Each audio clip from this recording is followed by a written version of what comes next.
Guys, welcome to my YouTube channel target clear concept. आज हम लोग बायो के चैप्टर 2 क्लास 12 का टॉपिक पुष्प के विविध अंग पढ़ेंगे। इसमें फर्स्ट टॉपिक है पुष्प के विविध अंग में हम लोग क्या पढ़ेंगे। इसमें जो पुष्प के विभिन्न प्रकार होते हैं और अंग होते हैं हम लोग उन सब के बारे में स्टडी करेंगे डीपली। पहला क्या लिखा है, सभी पुष्प की मूल संरचना समान होती है, यानी जो स्ट्रक्चर होता है वो सेम होता है और पुष्प को विभिन्न अंग होते हैं। पहला क्या है, पुष्प पर्णविंत, पुष्पासन, बाह्य दलपुंज, दलपुंज, परिदलपुंज, पुमंग या पुंकेसर, जायांग या स्त्रीकेसर। ये जो पुष्प के अंग हैं और इन्हें डिवीज़न किया गया है। तो पहला टॉपिक हम लोग क्या पढ़ेंगे, पुष्प पर्णविंत क्या होता है, बहुत डीपली स्टडी करेंगे।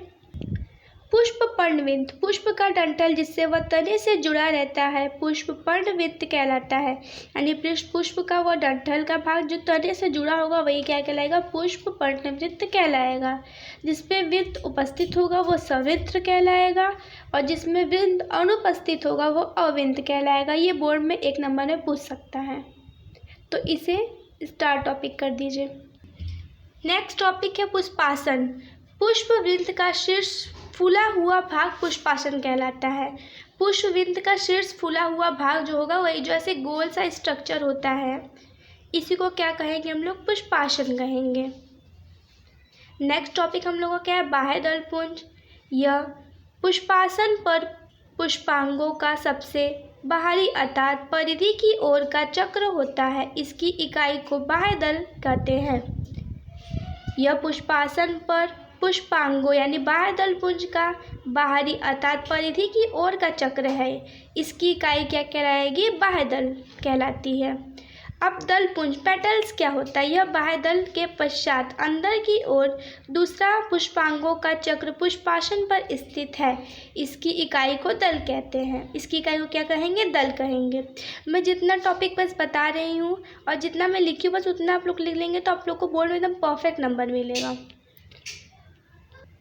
नेक्स्ट टॉपिक है परिदलपुंज। परिदलपुंज किसे कहते हैं, ऐसे भी पुष्प होते हैं जिनमें बाह्य दलपुंज एवं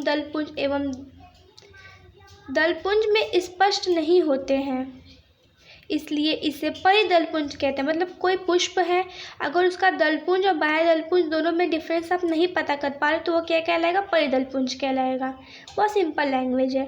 पुंकेसर या पुमंग किसे कहते हैं, यह दलपुंज के अंदर का चक्र है, इसमें पुंकेसर पुष्प का नर जननांग होता है, इसमें पुंकेसर के समूहों को पुमंग कहते हैं।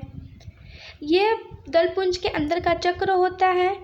पुंकेसर क्या होता है, पुष्प का क्या होता है, नर जननांग होता है और ढेर सारे पुंकेसर रहेंगे तो उन्हें क्या कहेंगे, पुमंग कहेंगे। सिंपल भाषा में एकदम समझिए। स्त्रीकेसर या जायांग किसे कहते हैं, यह पुष्प का चौथा चक्र होता है जो कि हम लोग को पता है। यह पुष्पासन के केंद्र में स्थित होता है, ये बात भी हम लोग को पता है। जायांग पुष्प का मादा जनन अंग होता है जो कि हम लोग को पता है। प्रत्येक अंडक में 3 भाग होते हैं। प्रत्येक जो अंडक होते हैं गोल सा स्ट्रक्चर होता है, उसमें क्या होता है, 3 भाग। पहले अंडाशय, वर्तिका और वर्तिकाग्र जो कि हम लोग को पता है। अंडाशय क्या होता है, ओवरी। स्त्रीकेसर का निचला फूला हुआ भाग अंडाशय कहलाता है, जिसमें बीजाणु उपस्थित होता है। ये नीचे फूला हुआ भाग है यही क्या कहलाएगा, अंडाशय कहलाएगा और इसी में जो होता है बीज का निर्माण होता है। वर्तिकाग्र स्टाइल, यह अंडाशय से जुड़ी एक पतली नलीनुमा संरचना होती है।